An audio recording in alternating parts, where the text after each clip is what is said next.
It's time for Stories from the Heart with Carol and Mark.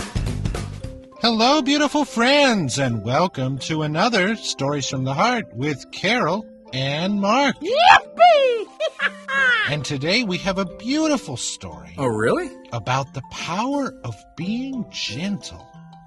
How many of us are gentle? And how many of us go through life? Oh, I've got to get what I want from this person, or I gotta do what I need to do and get out of my way and excuse me while I do what I need to do. No, being gentle means giving people the chance to pass by you and giving people the chance to breathe a little bit, and you breathe a little bit, and you breathe in and you say, that's being gentle. And so today what we're going to do is listen to a story about a teacher, an older teacher, very respected teacher who had been teaching for many, many, many years, who wanted to build a school and learned how to build his school and how to realize his dreams of building a school for poor children in the most gentle way. Are you ready to find out how he did it? Let's go! Ready, set, and go! The Power of Gentleness. A teacher, very well known in his local community, dreamt of building a school in a poor neighborhood in his town. He couldn't bear the thought of seeing so many young children growing up without the benefit of an education.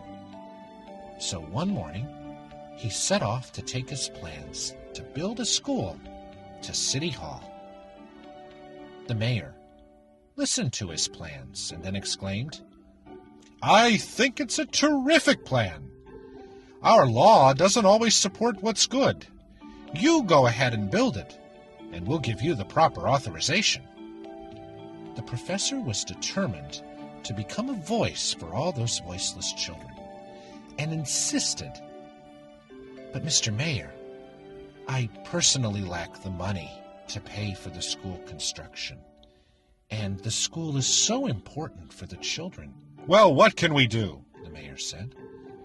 "I understand your point, Mr. Mayor," said the teacher, "but isn't it our responsibility to look out for the future of all these young minds?" The mayor, quickly changing his tone of voice from friendly to annoyed, said, "Look, I'm a busy man. I have a lot of important tasks to do." The professor left very upset.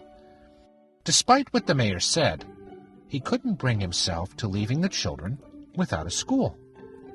Very, very, very early on a Sunday morning, he went for a walk in the direction of the town center.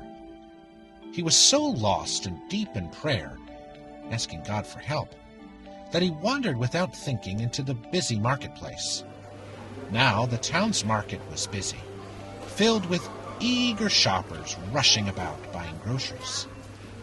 Before our professor knew it, in the midst of all the noise, an elegant lady grabbed him by the arm, mistaking him for the man who worked at one of the market stands, who carries groceries to help people who need help. She asked him to pick up all her shopping bags and follow her. The professor, true to his kind and humble nature, was happy to help. Standing in front of a large bag of vegetables, the lady asked him, "Carry this bag for me." The professor was happy to help and put the bag over his shoulders. After walking for about a half a mile, they entered in an elegant home. At that moment, the lady, seeing in him a person willing to help, said, "I will have some guests tonight. Can you stay and help me?" "Surely. Just tell me what to do," the professor said. So she had him cut up logs for the brick oven, which he did with great difficulty, since he was a man working with his mind usually, not with his hands. After, the professor was asked to fix the chimney, which ruined his clothes. Covered from head to toe in chimney soot, he was sent 3 miles down the road to pick up a roasted turkey. It was with his last breath that he made it back with this mighty platter. Next, he was asked to clean the kitchen and the large dining room area where guests would dine. Early in the evening, 7 guests arrived at the mansion. Among them was our distinguished mayor, who became very surprised at the sight of this esteemed professor covered in chimney soot. During the party, the mayor privately told the lady who her helper really was. When all the guests were gone and everything cleaned up, the lady, visibly uncomfortable, asked the helper what his fee was for his services. The good man simply responded, "Oh, nothing. It was a great pleasure to help you." And then he left. The next day, the professor was the one in for a surprise. The lady paid him a visit in his humble home, and after apologizing profusely, told him that a large building had been granted to him for the building of the school that he wanted to set up. She said that the children could make use of the property without any problem, and that the mayor personally would take care of the necessary permits. Construction could start right away. The professor was speechless.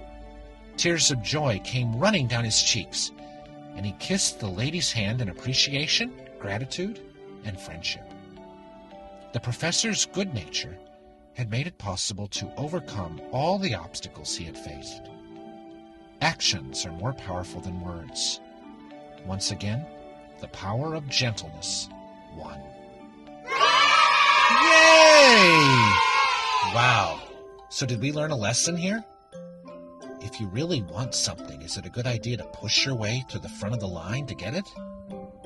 Or is it a good idea, as the professor did, to look towards God and say, "God, help me today to get what I need"? Especially if it's for someone really important, not just for ourselves. Remember that God was able to help so well, and the power of gentleness won out so well because the professor really was on the right side. The professor was trying to help children in need. Let's think about how our lives can become better, that our lives can become even more valuable, even more important, that we can really change our lives and the lives of others simply by doing the right thing, the good thing. And here there's the professor who's happy to help, even when it puts his own life sometimes an inconvenience, and even when it's something he may not even be used to doing, and even when it might get him a little bit dirty.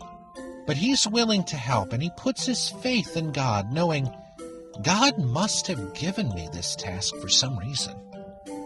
So he's happy to help. Remember, at the beginning of that morning, on that Sunday morning, as the shoppers are rushing about buying groceries, our professor was praying, deep in prayer, asking God for help. Asking God for help so much that he wandered into the busy marketplace and unknowingly found himself helping this elegant lady. So we can ask ourselves, does it help to push, or does it help sometimes more to pray? When we pray and we ask for what we want with gentleness, when the opportunity arises, as it did when the professor was at the elegant lady's house and the mayor is there looking at the professor who had clearly done lots of work to help for the party, the mayor suddenly remembers not someone who tried to push his way through, but instead a person who very gently asked the mayor what he was looking for and gave a clear reason for why he wanted it. He wanted to help people. And the mayor was obsessed with other tasks, saying, I've got other work to do. I don't have time for you. And pushed the poor professor out. But the mayor clearly realized that maybe he made a mistake when he saw the professor there. And so we can ask ourselves something really important, which is, we may not get always what we want right away, what we need for other people when we're asking for help, when we're trying to do good things for people. Sometimes the people in power won't always support us, but the lesson here is to remember that being gentle is where our power is. Our power doesn't lie in trying to push our way through. And it's so important that this story that our good friend Neo Lucio tells us is a story that helps us on learning how to live our lives, and learning how to live our lives with compassion, gentleness, and respect, not only for those at the bottom who are poor, but also those at the top who may not always be nice to us, but we learn to be respectful and kind and gentle. So let's remember that lesson as we now begin our prayer.